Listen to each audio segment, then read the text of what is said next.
I was driving from Brooklyn to a cabin in Vermont. It was late, snow falling steady.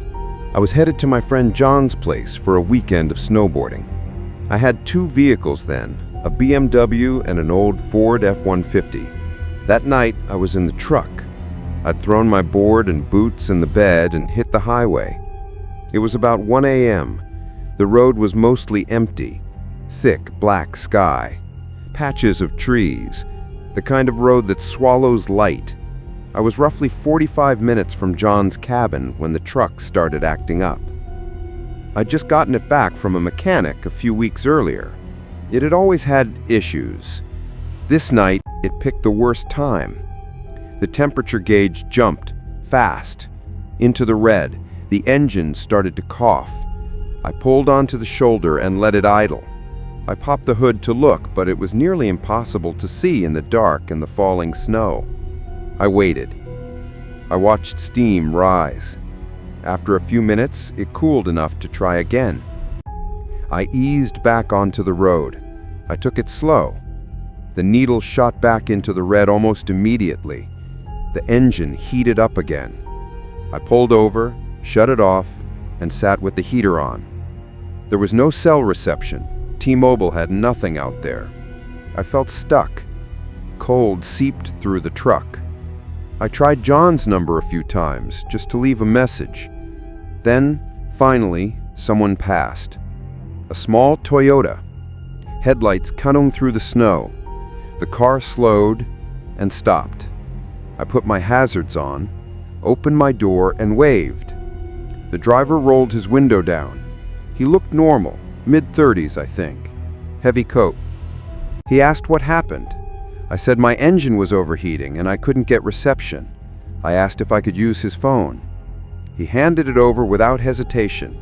He had bars. He must have been local. I called John. John told me which towing company to call and said he'd come to meet me. I told him my location as best I could. I called the tow company. While I was on both calls, the man in the Toyota watched me the entire time. I kept my eyes on him as much as I could without being obvious. When I handed the phone back, I thanked him. He nodded and rolled his window up. No small talk, no extra help, he just drove off into the dark. His taillights disappeared over the hill. I felt relieved that someone had stopped. Then, I felt very alone again. I stayed in the truck. I kept the engine idling. Strangely, it didn't overheat while idling. I turned the headlights off for a moment just to see how dark it was. I could not see an inch beyond the windows. It was complete blackness. I sat, waiting. I scrolled on my phone until the battery drained a little. About 20 minutes later, there was a knock at the passenger side window. A hard, sudden bang. I nearly jumped out of the seat. The headlights didn't reach the side of the truck, so I couldn't see much. The pounding kept going. Someone was yelling. I shone my flashlight into the snow. A figure stood there, a man in a very large black coat with the hood up. The voice was panicked. He said he was lost. He said he was freezing. He was slamming his fist against the glass and trying to pull the handle. I told him to calm down. I asked him what road he had come from. He didn't answer. He just kept bashing the window and shouting. I considered opening the door. For a second, I thought about it. I tried to judge him from his voice, the way he moved. Something didn't feel right. He seemed off. Aggressive in a way that didn't match cold or fear. Every instinct in me told me not to open up, so I didn't. He kept trying to force the handle. The glass shook under his blows. I locked the doors again, just to be sure. I could tell he was getting angrier.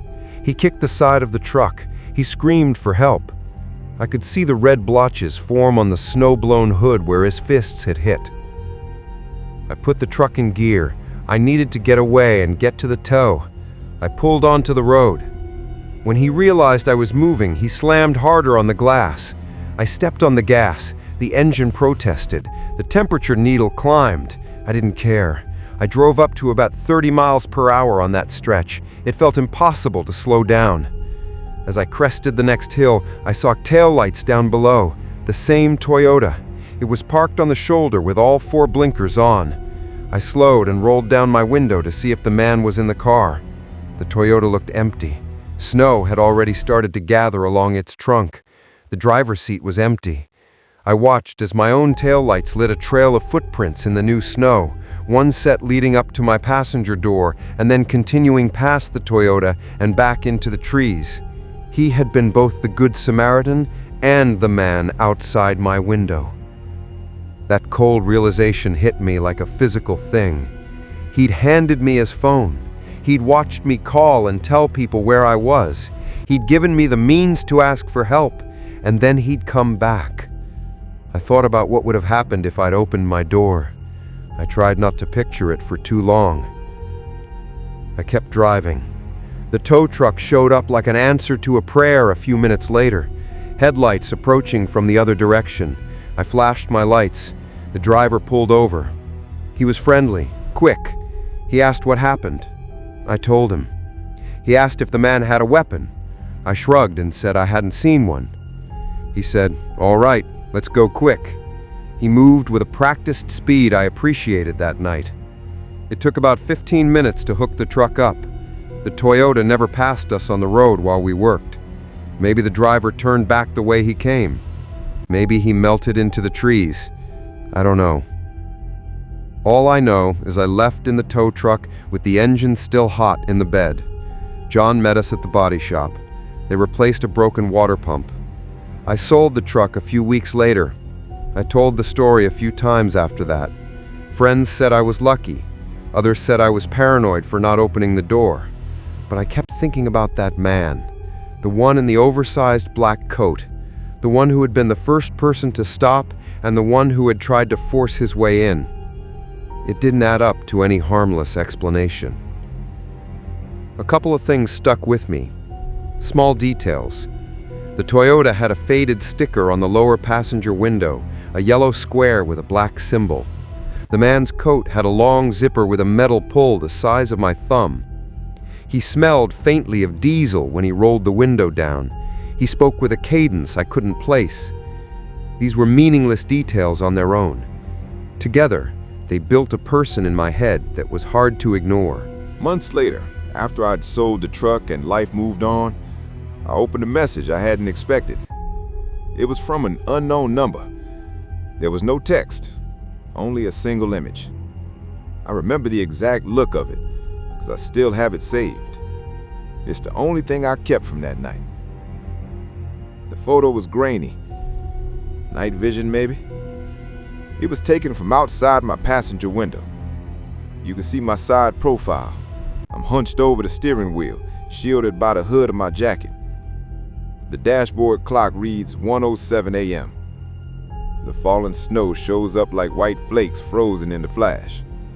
And then, to the right of the frame, in the snow, are 2 footprints. They lead directly to the passenger door and stop. Right beside them are faint marks in the snow, like someone had dragged something. The photo was from the angle of the man who had been banging on my window. Below the image, the message was simple. 3 words. "Nice phone. Thanks." I stared at it for a long time. I don't know what I expected. An explanation, an apology, a threat. Nothing else came. No number saved, no name. Just that photo and those 3 words. I thought about calling the number back. I looked it up. It was a prepaid line with no ties to a person I could find. The towing company had no record of anyone else needing help that night. The Toyota's license plate was not in any report. I tried to convince myself the photo was a prank, a stranger who had found the scene and wanted to scare me. I told myself the worst thing that could happen had already been avoided. But simple things began to bother me. Little sounds in the house that had never bothered me before. Footsteps in the snow outside my apartment that stopped and started. A car that would pass slowly at 1 a.m. on certain nights, its headlights dim like someone trying not to be noticed. Once, I woke to find a thin vertical scratch in my passenger door, as if someone had tried once to see if it would open. I never called the police about the message. What would I say? That a stranger sent me a photograph of myself sleeping in my truck with the thank you note. They might have taken it as a prank too, but the image was real. It came from someone who had been close enough to the truck to take a picture through the falling snow. Someone who knew the exact moment I thought I was safe. I look back on that night often. I replay small choices. I wonder if any would have made a difference. I think of the man in the Toyota, about how easy it was to hand a phone over and then become a shadow again. About how someone can offer help and then become a threat with only a step. I think about how the world is big and how at certain hours you are small inside it. Sometimes when I drive past that stretch of road now, I glance toward the trees at the shoulder. I still see tracks in the snow sometimes. They look like footprints that stop at the edge of the black. They look like someone waiting. I tell myself it's my imagination. I tell myself the man is gone. I sold the truck and moved on. But I keep that photograph on my phone. I look at it late at night when the house is quiet. I look at the footprints in the snow beside my door. I read the 3 words under it. Nice phone. Thanks. I never found out who he was. I never saw that Toyota again. But every now and then my phone buzzes with an unknown number. I don't answer. I don't need to. I already have the picture. I already know someone was there, watching. I know how close they were. I know what they would have done if the glass had gone down. And sometimes when I'm alone, I still imagine a face in a hooded coat leaning close enough to speak through the glass. I imagine the breath fogging up the window. I imagine the exact moment the man expected me to open the door. I can still hear the pounding. There is one last thing. The only part of the picture that was too clear to ignore was the metal zipper pull on his coat. It glinted in the flash. I have never owned a jacket like that. I have never seen anyone else in my circle wear one either. Months later, in a thrift store, I almost walked right past a coat on a rack. A coat just like his. Same long zipper, same heavy fabric. I froze. I reached out and ran my hand along it. No blood. No stain. Just fabric that had been folded and pressed and left behind. When I walked away, I told myself it was coincidence. Maybe it was. Maybe it wasn't. Some nights when the road is slick and the snow is falling and the headlights make the trees look like a tunnel, I think about that man standing in the black. And I think about the photo. I think about who else might have been watching. I think about the way the world hands you tiny choices. Open the door. Keep it closed. I don't know if the man in the photo wanted to hurt me or if he wanted something else. But I do know this. Someone was there. Close enough to put a camera to the glass and to send me a thank you. And if he could stand that close once, he could do it again.